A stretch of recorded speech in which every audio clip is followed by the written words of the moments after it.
Hey Gemini, this is Perrymore Tarot's daily reading for August 14th, 2024. This is for Gemini. Last shuffle for Gemini. Gemini, at least 4 cards flew to the ground. So we have new beginnings and we have planning and action. Let me see if I can grab these really quick. Or 3, or 4. I felt 4, and here we go. As they were bunched up, so it looked like 2 cards, but I felt 4. Okay, so let's see what we've got going on.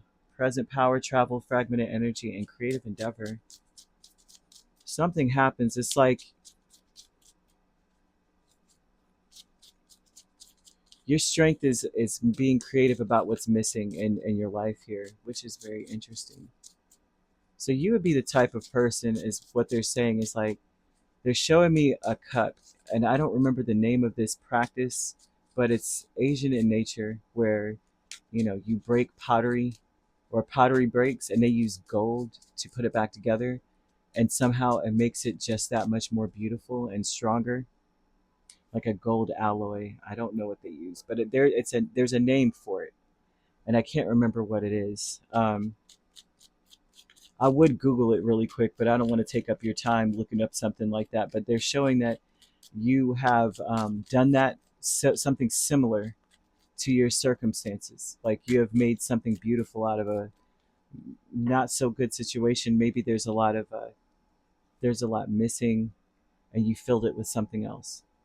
And that's your strength. Present power, travel, fragmented energy, and a creative endeavor. It speaks about how you were able to move on without closure. You're able to do that generally in any given situation. That's okay if I don't get all the answers.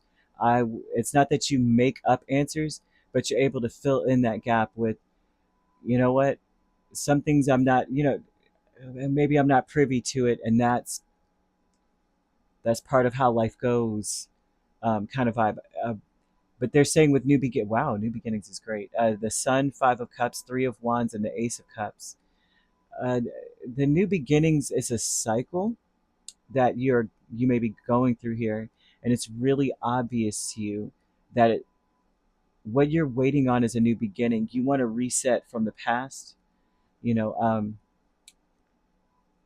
and I feel like there is no closure, or there's no clarity on what occurred in the past.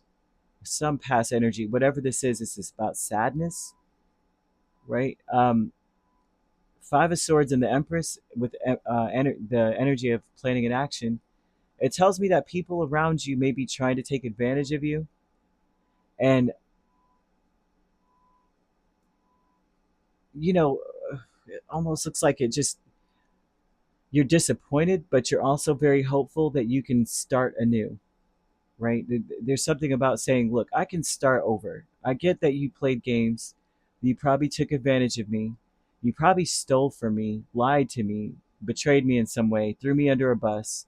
I don't know, whatever you did, but I'm still going to rise, and I'm still going to start a new day. This will just be a blip in my rearview mirror. Like when I look back, and I see a new beginning here of saying I'm hopeful that I still have something left of whatever it was that was taken from me.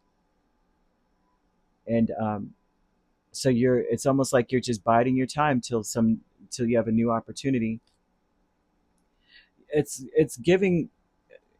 They're showing me a child going through something very traumatic, and the child takes themselves, like they disassociate and go into like a private world, and then they come back out on the other side, like, you know everything's done. They're still able to preserve their inner child, they're still able to preserve their happiness, their joy, and nothing really takes anything as much from them as, whatever it was that, whoever it was that was trying to take advantage of you or betray, whatever it was they were doing, which is ridiculous to me.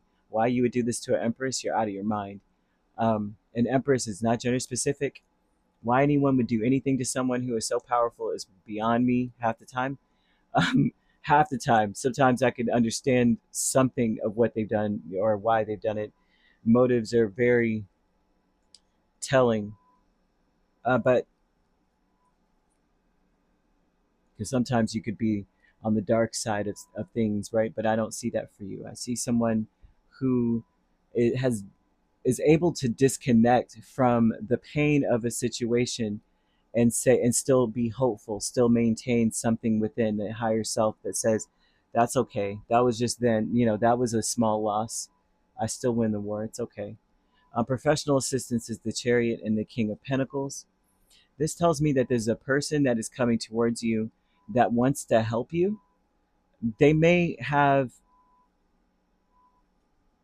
let you down in the past, in a sense, maybe ignoring you, maybe not helping you when they when you really needed it the most at a certain point. But this is someone who's saying, look, I can get you there. Let me know what you want. I got it. um, yeah, professionals. Yeah, someone is in this. The spirit is talking about a person, and whoever this is, you may have hired them, or you may have asked for help or assistance. They're going to come in and come through and help you, and they have the resources to help you, is what this says as well. Behind a mask is the Nine of Cups and the Hermit. Keep your wishes to yourself. Keep some of your past to yourself as well. Okay, behind a mask, if you have the Hermit here and all of these cups, this is saying keep your history to yourself, your past to yourself. Some things are not meant to be shared. If you do want a new beginning, you have to do away with the baggage of the past, right? Don't carry that with you wherever you go, especially if you're going to move, or you're going to go to a whole new town or a whole new city. We're not going to bring up the past. Some of you, this is like witness protection program kind of thing too. And spirit's almost saying, look, behind a mask, what you want solitude, you need time to figure out what your next steps are. It's like everyone doesn't need to know where you came from and what happened to you, kind of vibe. It's very important yeah. Yeah, behind a mask, there's a lot going on. Whatever it is that you want, you might want to keep your wants to yourself as well. And I say that too, because what this tells me is that you may be dealing with a narcissist, or someone who wants to take advantage of you. They need to know what you want, so they know what to do to get something out of you, or to somehow throw a throw a spoke in your wheel. You know what I mean? You know what I'm talking about, right? To trip you up somehow, some way, to flatten your tire, something. Oh, you're going out tomorrow. Interesting kind of vibe. Sugar in the tank type of a person. Don't tell anybody what you're doing. You may not know who this person is that is so vindictive, or is trying to mess you up or sabotage you in some way. So it's very important you keep everything to yourself. Don't tell them much about your past, um, because I'm seeing an energy of very cutthroat and narcissistic people around you, and they want to knock you down a peg or two. You're not getting away from them. You know, you're not going anywhere. Like that type of a vibe, I don't like this, man. Oh man. But you have a gift of being able to disassociate and leave no matter what. Even if there's loose ends, you're like, I don't even care. You can have all this stuff. I'm out. You're really good at starting over. And so Spirit wants you to call on that strength to help navigate you through the next steps, if that makes any sense, guys. So you could be dealing with a Cancer, a Leo, Taurus, Libra, or Virgo. We also have Capricorn here as well. Yep. So you could be dealing, well, you could be a Taurus Gemini cusp, or a Gemini Cancer cusp. We have Cancer Leo cusp, Leo Virgo cusp, Virgo Libra cusp. And that seems to be it. If you're not dealing with those signs could also be in your chart. If you'd like to book a personal reading with me, my links are on my page. Peace, love, and light. Take care.